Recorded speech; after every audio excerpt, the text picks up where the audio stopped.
Hi, everybody. Welcome back to BoomX Beauty Beat. You won't believe who I have here. I've got Paula Hopwood, and we had just a quick little chat before she came on, and she told me that, she did a mind-blowing thing and wrote a best-selling book, and it just went bestseller today, and we are going to celebrate that very soon, but I'm going to just tell you a little of what she does. She's an inspirational speaker, a master intuitive, certified coach, and a medicine woman, and just everything magical. So I just can't wait to talk to her. She's been through an incredible journey. We're going to talk about that as well. But you know, a journey is important to get to where you need to get to. So thank you so much for being here, Paula. Thank you for inviting me. I'm so excited to be here today. Oh my gosh, this is going to be, especially today. This is going to be, I got chills. I haven't even started talking yet.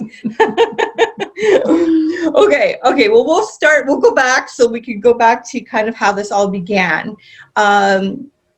You have had quite the journey. Stuff have happened to you that put you into a darker place, and so many of us are feeling pretty dark right now, and I think showing your journey could really benefit a lot of people. If you don't mind talking a little bit about how this all began for you and take me back to, it was 20 years ago, right? Yeah. And if you could maybe walk me through sort of how, how this journey began. Well, you know, I was born and... Yes! Phew, thank goodness. And along the way, things happened, right? You know, 5 years old, molested. I learned how to keep quiet. I learned not to trust people, especially myself, the lessons I learned from that, I couldn't trust myself to make good decisions. Raped twice in high school. Again, I was taught that nobody will listen to you. That nobody wanted to hear me, that, you know, I was garbage. I always had a smile. I always loved to laugh and stuff, but inside I was dying, right? I even started drinking at 13 years old. I developed a drinking habit, not every day, but what I would do is when I would drink, I would hit the floor, like I would pass out. I couldn't stop. I was drowning my life. And, went on toxic relationship after toxic relationship, whether it was friends or boyfriends or first husband and stuff. And I just thought it was normal that people would use me and hurt me physically, emotionally, mentally. I would try to make them happy, and I just never could make them happy. And I got so depressed that I started getting suicidal. And so when it was 20 years ago in August, when I actually succeeded at suicide, and I left my body and went up into the white light, and they were doing CPR on me, trying to bring me back. And I was up in the white light, and I'd left behind all my problems and stuff. And as I went into the white light, I realized, like, all this truth came in on me, that I wasn't made for abuse, that I wasn't made for this, that I'm this incredible being, that I'm love, that we're all love, right? That's what the white light is. And that we have this all inside of us. And I'm like, man, did I have it wrong down there? So I thought of my children. I had 2 children at the time, and I started to say their names, like I just thought of their names, and boom, I was back in my body. And I knew that I would never be the same again. And so my first marriage ended, and I started on my journey of being positive. I just decided that now, knowing who I am, I can never live my life the same way. And I started making these decisions. So up to that point, would you call yourself a spiritual person? Like, what were your belief systems, kind of? I tried to believe what others believed, and it didn't work for me. I always had the giftings in me. I saw things, I knew things, I could hear things. I spoke with dead people. I thought I was crazy. I actually literally thought I was crazy. You know, in my family, everyone thought I was crazy. But in my family, I was the best one at find the keys, right? If somebody lost their keys, I could find the keys. I could find things. But for I just didn't believe in myself though. Yeah. So looking back at it, I would run from that side of me, that spiritual side. Yeah. And yes, I tried to hide in religion, different religion, and it just didn't work out for me. Yeah. It just, none of it ever worked out for me. I had to find my own way, right? Yeah, I mean, we rolled over a big point, and that is you got into the white light. Okay, everybody's dying to know. Wait a minute. She just bulldozed over the white light. I mean, I had a dream, and this experience happened to me not through near death, but it's happened to me twice actually. So I know that white light. I know the I was in a battle in my dream, and I asked for help, and I got this big whoosh. I know it. I know what you're talking. It's insane, that feeling, that white light feeling, and tell me but you describe it. This is part of your book as well. You talk about maybe you can explain that bit of it. Yeah. So the white light that so many of us see, whether we've had a near-death experience or, like you said, or not, like you can tap into it, it's not too bright to look at. Like, it's so welcoming. I gotta say that when I started to float up out of my body, I was going up into the white light, and it was everywhere. Like, it was everywhere. It wasn't just coming from the sun. It was everywhere, right? And the trees, I was outside, and the trees were vibrant. Like all the colors were more, right? And it was just incredible. Like, everything was more alive.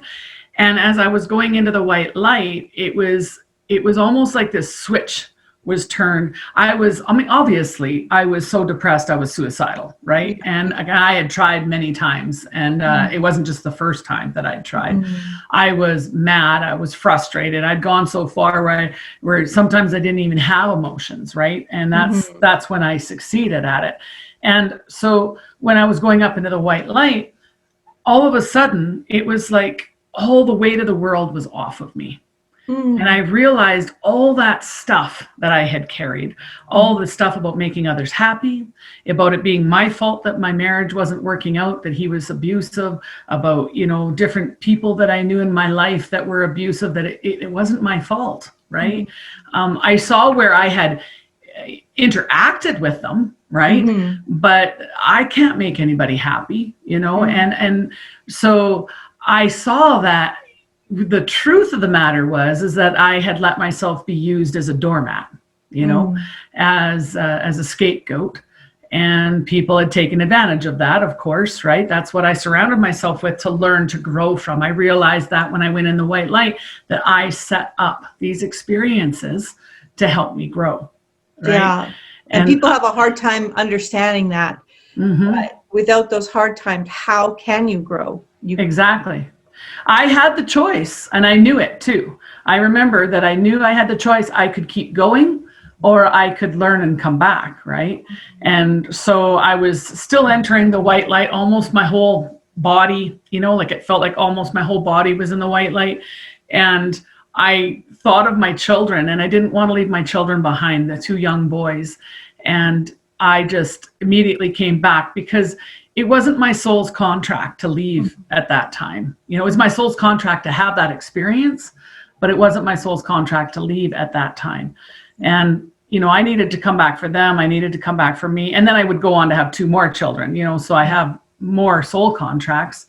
But that white light is the most amazing thing ever. It's peace and love. And I could feel the connectedness. You've heard of stories where people say loved ones come out of the mist or out of the white light. And I know what that is. That's because you can feel all your past loved ones you know and ones you don't know from this lifetime, right? And you can just feel it all, and you can feel all the love, and it's just so amazing. And it really, I realized when I was suicidal that I kept saying in my head, I never told anybody, but in my head, what I wanted to do was I wanted to go home. And I wanted to go home. And when I got up into the white light, I realized that's home. That's what I was calling home. It's interesting because, I'm a psychic and an oracle too. And I've done a lot of like trade shows and readings and stuff at trade shows and online. And I've had, I don't know how many people come to me suicidal, and they'll sit in front of me and I'll look at them and I realize, you want to go home. and they just start crying, or they say, yeah, I do, and I'm like, you came to the right person, because I totally understand. And I know what that feeling is. And so we get separated, that white light is so beautiful. And we think we're separated because we're in this heavy, dense body experiencing this life, and we feel all alone, when really that white light is still inside of us, right? We just got to let it shine, How did you get the courage to come back down here after you're in that beautiful light? It's like, oh, back down there again. How did you pull yourself back? Did you get told anything, or was it just no? I don't know if it was really courage. It was more mother's love. And so immediately everything was stripped off of me. All the negativity and everything was gone, right? And I'm pure love at that point. And then I think of my children and that mother's love. I remember that mother's love coming in, and boom, I was back in my body. So I think it was just that I wasn't done yet. Right. And so the mother's love, I remember the mother's love that I felt for my children was stronger than anything I had felt on earth. And so that's all that mattered. And so my two oldest boys, Reed and Coleman, they're the reason why I'm here today. And so they're the ones who brought me back. It's kind of funny because I remember that I'm going up into the white light, and I'm, all these lessons, and it was just like instant boom knowledge, right? Like of past lives, of soul contracts, all these different things, all these just spiritual truths. And then I didn't even say their names. I didn't say Reed and Coleman. I went, and it was boom.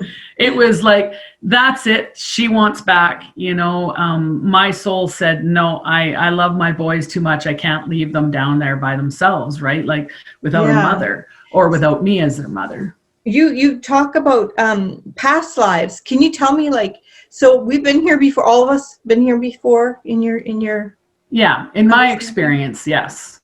From times I have done, I'm also a past life regression hypnotherapist. So I lead people through to see their own past lives and then heal from them. And so, and plus of course I see past lives, and I pick it up on people and stuff. So there's two different ways of looking at this, and I'm okay with both. So, one is in the linear thinking that humans think in, that we've literally lived one life, completed it, lived one life, completed it, lived one life, completed, and went on like that. The other way is to think that in different dimensions, all of these past lives are happening right now, right? Ooh. So let's say I was a saloon girl when the West was wild. That'd be fun. dirt streets and everything. Yeah. That life would be going on just in another dimension right now, right? And honestly, I have looked at what people think of that, and I looked into the energy of that, and I could see it being both ways, right? Okay. Like deja vu comes into play and stuff. It could be just in a lifetime that's going right beside us, in another dimension. But yeah, past lives, I've never met anybody who didn't have them, even if they didn't believe in them, So yeah. Do you have a read on some of yours? Do you know? Oh yeah. Oh yeah. Can you tell me anybody? I'd love to hear somebody. I'll tell you a cool story about that. Okay. Years and years and years ago. So I grew up in the backcountry of Alberta, Canada.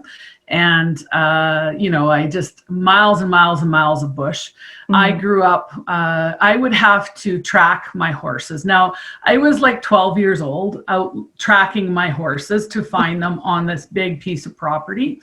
And I'd have my dogs with me. Yeah. And so when I'm out there in the wilderness all the time, I come across things, and I come across black bear. And I was never afraid of black bears, but I was terrified of grizzly bears, and I could never figure out why. And then when I was about 30 years old, I was driving from Drayton Valley to Rocky Mountain House, and there's this area there that always makes me super, super happy.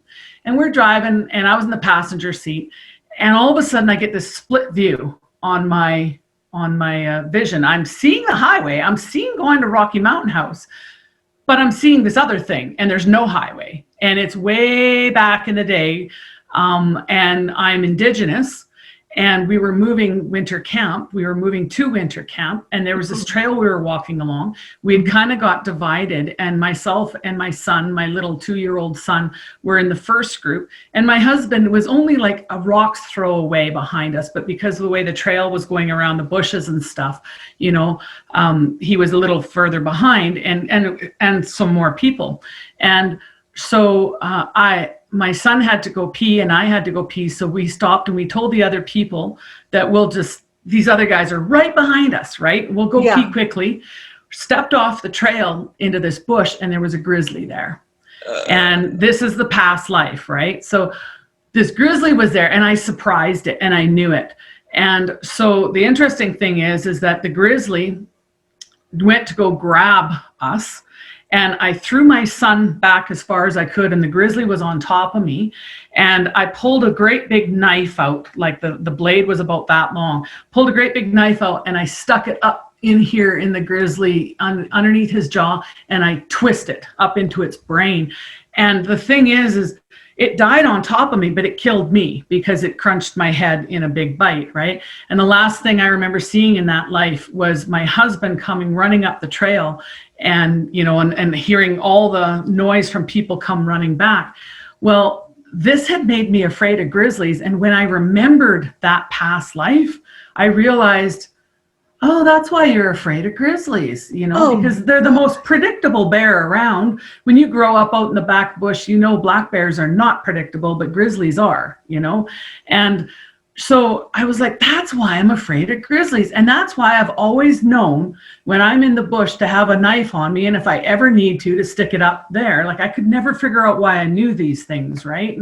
And so it was amazing. And then I knew why I liked the area around Rocky Mountain House. And then because I was looking at it as something incredibly wonderful, I said, who was my little boy in that lifetime? And I saw it was my first son, you know, and then who was my husband? And I saw it as my second husband, you know, and it was just incredibly healing. And so that started me on learning more about my past lives. And I even took one of my mentors, and now he's my soul brother. We do retreats together. He does a class on past lives where he teaches you how to see your past lives. And I sat there through some, and I've had other ones come forward and stuff. I have got so many.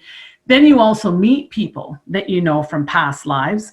And it's really cool when they remember the past life too, right? That is wild. It is wild. It makes me wonder, like some of, you know, how we have little idiosyncrasies and fetishes that we like to do. It makes me wonder, because I like taking baths constantly. Like I have like 2 a day, and I like to be clean all the time. I'm thinking I must not have liked the 1500s or something like that. Maybe you were the saloon girl with the dirt roads. I might have been the saloon girl. You know, just certain things you're thinking, where do I get this? You know, or fears, like you said, like maybe fear of heights or, you know, things. So it makes you wonder. So just so fascinating. Well, okay, and that comes out. I was going to say that comes out in the past life regression hypnotherapy, because people bring their fears forward with them, or they only remember their emotion at the point of death, right? Okay. And they bring that forward with them. So then what I do is I help them go back and we heal that, and they release it, right? So can you explain to people, why do we keep coming here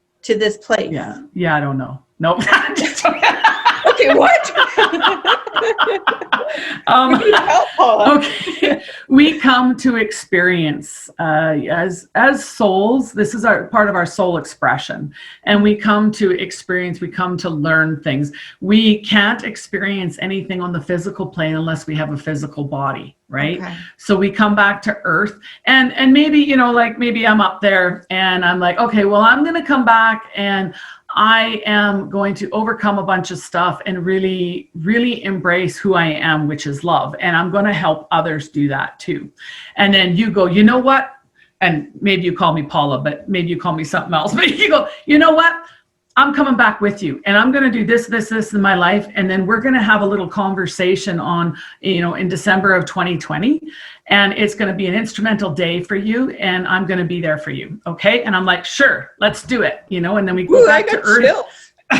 and we set this up, right? And we have these things that we do in our life, and then we eventually find each other, which is kind of funny because the first thing I said to you was like, I feel like I know you. Yeah. Right? Yeah. I did when I was watching you. I'm like, she's familiar to me. I don't know why. Yeah. Isn't that funny? Yeah. Can you help me with the concept of evil and bad and evilness and horrible, mean people and stuff like that? Yeah. What's that all about? Okay.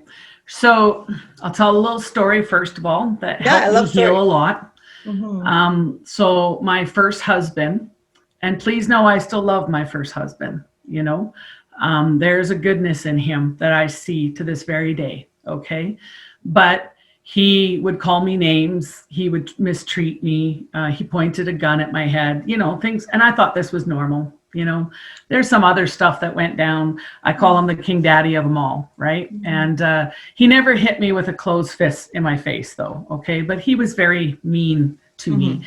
And after I got away from there, and I had, you know, I had my white light experience there and got away. And I was looking at it one day. If we're all souls and we're all love, then what made him think he could do that? And then I thought, what made that 15-year-old think that he could molest me when I was 5 years old? You know, what makes people do that?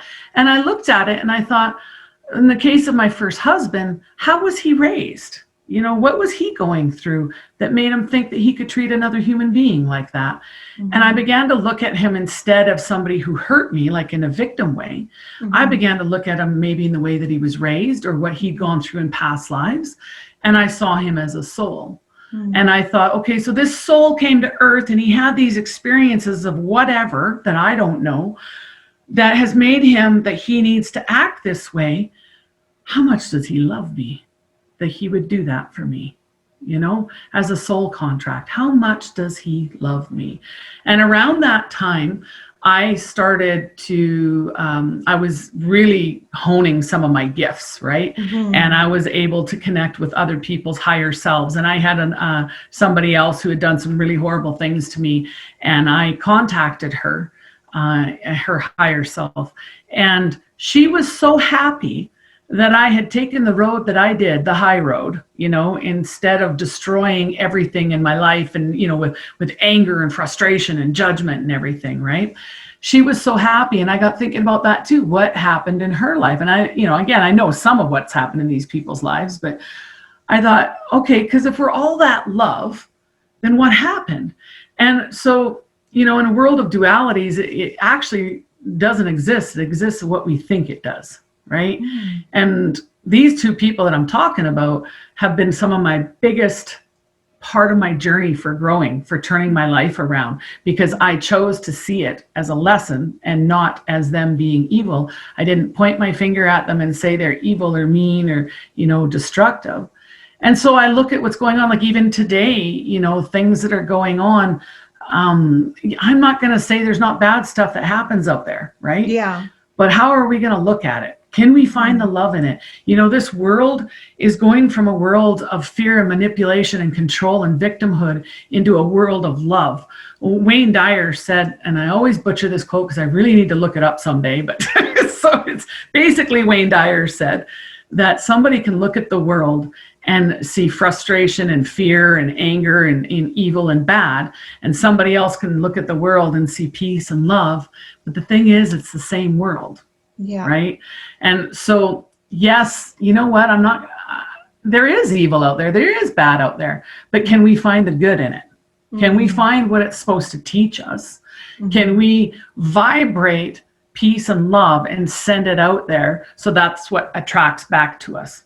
Because if you're like the scared little rabbit hiding, you're going to attract things to be scared of. You know, I know that because that's how I was. Okay. So it's not like a war. It's more like a school. Is that what you're? Yeah. The earth is a school. It's a very good way of putting it. Exactly. Okay. Earth, this planet is a school. We come to learn, you know, and we can war, but it's like, I've always said this, and this year's really amped it up, but there are people on this planet that fight each other over the color of their skin, over their political views, over whether they're right and the other person's wrong and blah, blah, blah, blah, blah. And I'm sitting there looking at the world thinking, you know what? We're all under the same moon. We're all under the same stars. We're all under the same sun. We all breathe the same air. Are we not the same? You know, like, and so that division that we put in our head is actually in our head. It's part of our programming, right? And this is one of the things I help people with, is to get back to who they really are, which is that love, which is that white light, and to really shine that out and to live that, right? So that you can live happy, you know, from torment, from fear, from, you know, from bad things happening. Because when you vibrate that, that's what comes back to you. Do animals get to go to the white light too, Paula? Yes. How's that work for animals? I'm asking you the big questions, you know. I'm not holding back. I'm like, what about the puppies? Where do the puppies go? What about the puppies? I love puppies. I love puppies. Yes, they do. Okay. Interestingly enough, though, okay, so as a medium, I have helped many people over into the white light. Like when you die, if you don't go into the white light soon enough, you get stuck and you need some help. You don't have enough energy to make it into the white light. So I've helped a lot of people go into the white light. But I've never helped an animal go into the white light. I have blessed them. I have honored them. You know, when I see an animal hit on the road or, you know, die somehow, but I have never seen an animal get stuck before. I'm not saying it doesn't happen. I'm just saying I've never seen it in all the times. And I'm an animal communicator, both with live animals and with animals that have passed. And so I have seen so many pets. Like when I do a reading, you know, there'll be, the funniest was one day here. I have a great big Saint Bernard. He's 170 pounds. And he likes to lay at the feet of the people when they're getting a session done. And this one day, he was checking out, you know, he was getting petted by this lady. When the session started, he moved off like 5 feet. And I felt a dog at her feet on her right side. And so I told her and I started describing it and stuff. And she started crying. And I think it was about 3 months earlier, recently, her dog had passed. And that's exactly where it laid. And that was the one and only time my Saint Bernard did not lay on a person's feet. And because he respected the animal that was laying there. You know, so yeah, it was pretty cool. So they do go into the white light, and they are spirit guides themselves, and they typically hang around. Dogs show loyalty. Cats are like spiritual guides. They're all like sort of protectors on our journey, and just because, you know, if you had a really good bond with an animal, it probably didn't leave you, right? So I've seen pets from people from when they were children, or they come back. I got a cool story about that. So my dog, I had a dog growing up when I used to walk in the bush, a border collie cross, and her name was Tiffany. Years later, let's see, she died probably about 3-4 years later. I got a Rottweiler named Rudy, and I had a feeling of familiarity with Rudy, that she was kind of Tiffany. And I thought, no, that's crazy. That can't be.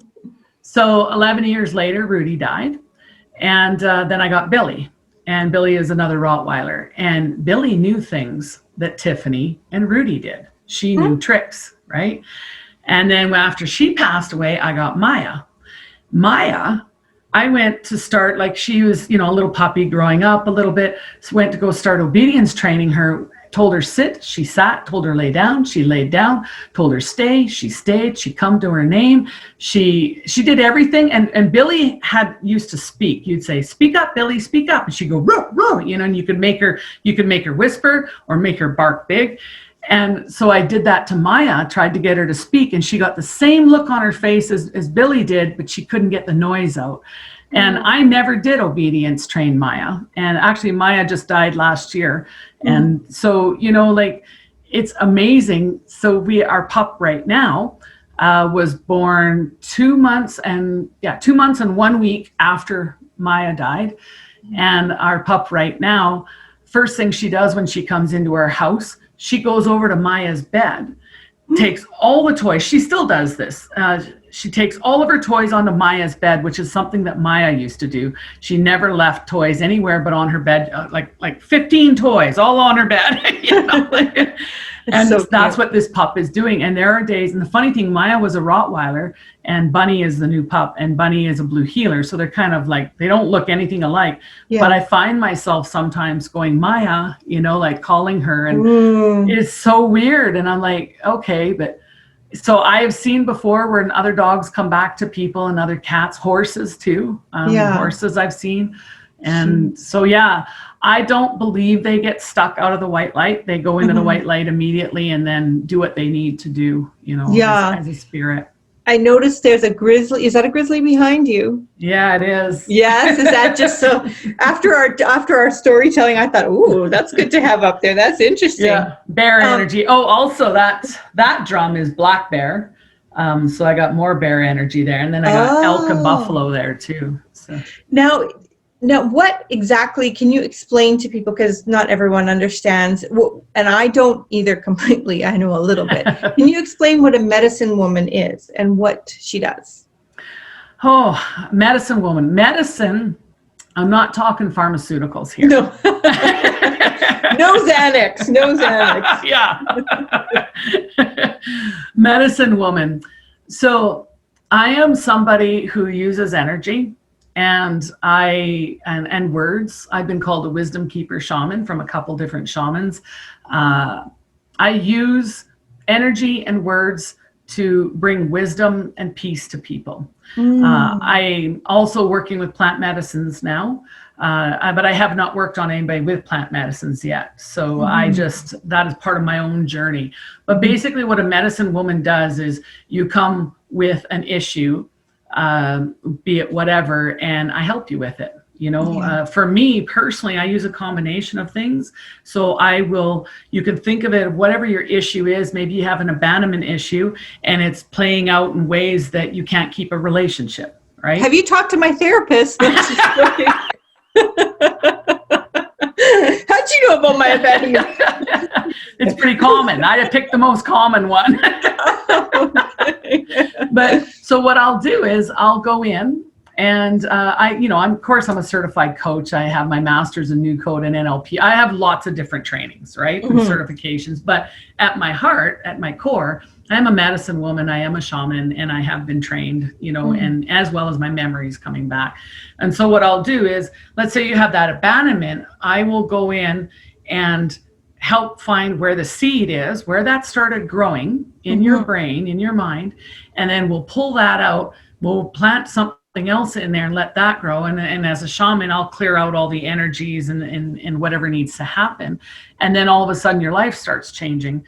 And wow, it's like pulling out a weed and then putting a proper plant in place. Yeah. Oh. Yeah, because until we go after where that was planted, I talked about being an alcoholic, right? From 13, I drank till I was 32. Then I was dry for 10 years. In the meantime, I got my, empowerment facilitation certification and stuff. I was working with people with addictions and stuff. And yet here I was still craving alcohol all the time. And I thought, well, that's weird. What can you do with this, Paula? And I started going deeper and deeper, and I finally found out why I started drinking, and I changed the seed on that, and boom, I'm no longer an alcoholic. As a matter of fact, I drink a little bit now, like just social drinking, 1 or 2 drinks. I'm not saying that's going to work for everyone, but this is what happened with me, and I've seen the same thing with people, that relationship issues, anger issues, drugs, alcohol, you name it, rejection issues.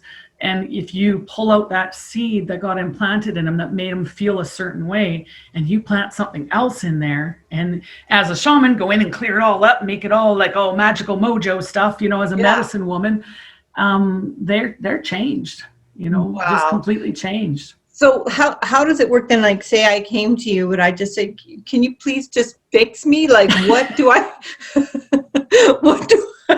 I'd say, come here, baby. Help. Yeah, what it's a simple conversation. Yeah, that's basically what I do is I'll ask you, okay, what's going on in your life? And then you'll tell me. I'll listen, and whatever has the most charge, that's what we deal with that day. Okay. And so the cool thing is, what I love is I will get you, so I'll get you to rate 1 out of 10, 1 being low, 10 being high on, you know, let's say we'll use abandonment, you know, so on how you're feeling, you know, you'll say, I feel so lonely because I can't keep a man or something, right? So I'll have you rate yourself at 1 out of 10, and we'll do the session. And then, so the next time we get together, I'll ask you to rate yourself again. And then the next time you rate yourself again. And meanwhile, we're working on different things. I've had people go from like 12 out of 10 down to a 1 out of 10 after one session on a major issue that has been destroying their life for 40 years. You know, wow. It is amazing work. And, you know, I call myself a medicine woman. You know, I call myself a lot of things, but, but, you know, it's good medicine, right? Yeah. It's what makes your soul feel good. It's what makes you feel, it gets you in contact with who you are, which is that love vibe, you know? Yes. Oh, that's brilliant. And basically they can, you obviously, I'm going to put your website and everything, you know, below in the description box, but tell me about Messages in My Mind, the book. Can you talk about it a little bit before we come to a close? I want to know more. I happen to have it right here. Yay! It's a beautiful cover. Let me see the cover a little bit. So I was writing a speech one day out on my trampoline, and I had just ridden my horse. I was a professional horse trainer for over 25 years and a horse breeder for, well, we just quit 4 years ago. So I don't know. I bred horses till I was 48. Yeah, 48. So now you know how old I am. But anyways, I was out on the trampoline and I was playing around and I held my boots up against the sky. And it was the most beautiful picture. So I took it. And then I thought, that would make a great picture for my book, because that's totally me, right? And, yes. And so then the cool thing is it ended up, the pixels weren't strong enough or whatever, but I have a photography friend. And so she said that she would reenact the picture for me. And so she took my boots with her and traveled around. She happened to go down into Oregon because she was on vacation, and she found the right clouds to match that would look like my old picture and took the picture. It's a neat picture. That's a great, you just get a feeling from it, you know. Yeah, it's just beautiful. So Messages in My Mind. Okay, so way back when I was leaving that abusive relationship behind, I was hearing this voice in my head. The good voice is what I would call it. I've actually heard the good voice my whole life. And if I didn't listen to the good voice, bad things would happen. All sorts of things would happen. And so I knew from a very young age what that good voice, you know, to listen to it. But I was a rebel. I didn't always listen to it. So when I had the white light experience and my first marriage ended, and I was dating my husband, I started being woken up about 3-4 o'clock in the morning, and I couldn't get back to sleep. And I would hear this voice saying like 2 or 3 words over and over and over again.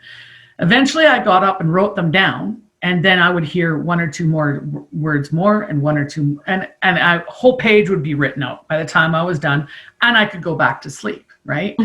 And these words really sunk in deep with me, and they were helping me leave abusive, toxic relationships and ideas and stuff behind, you know, like just really coming out of that abuse agreement and stepping into the abundance. And so I didn't write them all down because I am a rebel, but I wrote down a whole bunch, and I kept them together in this binder because they were all on one piece of paper. And I knew one day I would turn them into a book. And then 5 years ago, I signed with a publisher. And then there were some problems and stuff. And I left the publisher a few years ago. And then there were some more problems. I always knew the book would come out in the right timing. Yeah. And I never gave up. I might have put it away for a few months while I was, you know, like frustrated and fuming. But but I never wanted to work on the book when I was in frustration energy. I only wanted to work on the book when I was happy and love and light. And so technology is not my thing. It is way easier for me to speak with dead people and be 100% accurate than it is for me to operate technology. I'm with you. I'm with the dead people instead of social media, anything. So, a lot of people helped me with this book, and it came out and it went to #1 bestseller on Amazon in Canada. And now it's on bestseller in the United States. And it's just, I love it. I love it. I didn't give you any time because I didn't know about this until today. And I mean, I could edit this out too, but I was going to say, is there a few, like a little passage in there, like a little paragraph we could read? Or I was just going to ask. Yay! So okay. There's a message on each page. Okay. And so at the beginning of the book, I say that, I talk about the good voice and that. And then I say the voice has many names. Some people call it God, divine, source, universe, love. And so mainly I call it love in the book, but sometimes because of the strength of the power of the words that came through, I wrote down whatever I heard. So hang on here a minute. No, I'm with you. We're gonna sip it up for the. Yep. Okay. Okay. Oh, yes. Okay. So this one, this is when I knew who I was, but I had to convince others. Now this is me now. I mean, technically I knew who I was, but I was cleaning up my life. Right? Yes. And absolutely. then because I knew I was this incredibly infinite being in a human dense body, I still had to deal with the programs that I'd been programmed with. And I had to get out of the toxic thoughts, toxic relationships. So this is one passage. The prayers of the righteous are heard. The cries of those with a good heart are honored. Do not be discouraged. This battle is mine. Stand and I will fight. Stand and I will win. Stand and I will lead you. Do not be hard on yourself. You have done the best you can do, the best you can humanly do. All you need to do is to focus on love. Stand for love. Stand in my power. Stand in my grace. Stand in my mercy. Stand in my love. Let it flow out of you. Give love away as love was given to you. I will deal with that which concerns you. You will be vindicated.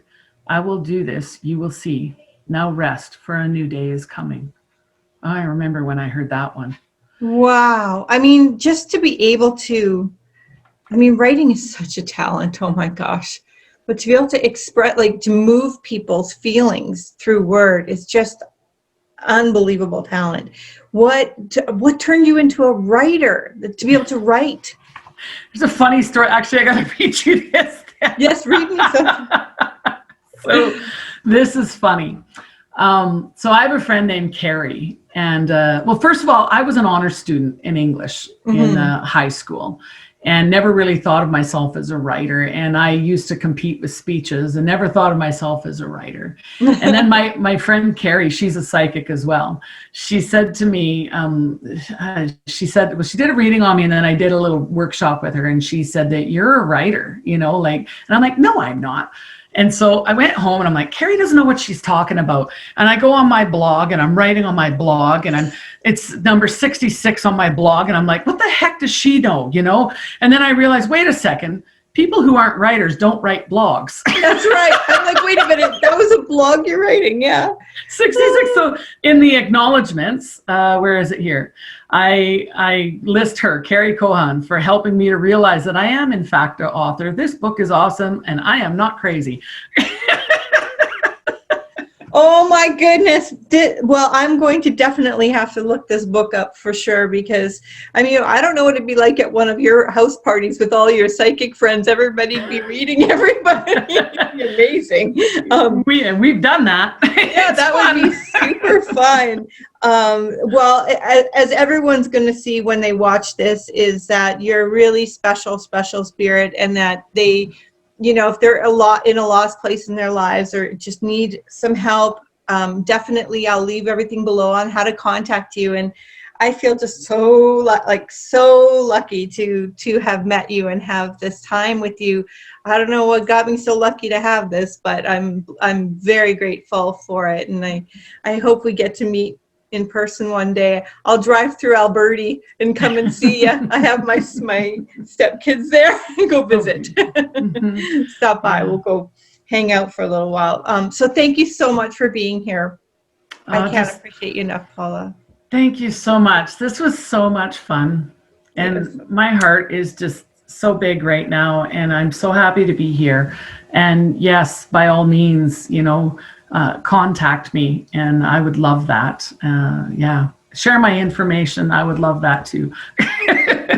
Have me on again. Yeah. I will definitely have you on again. I can't wait. Well, we'll come up with some cool thing to talk about. I'm sure it'll always be cool, but all right. So we'll take care, and we will see you very soon, hopefully. All and right. You'll be on Oprah next. Never mind. Bye, sweetie. Bye.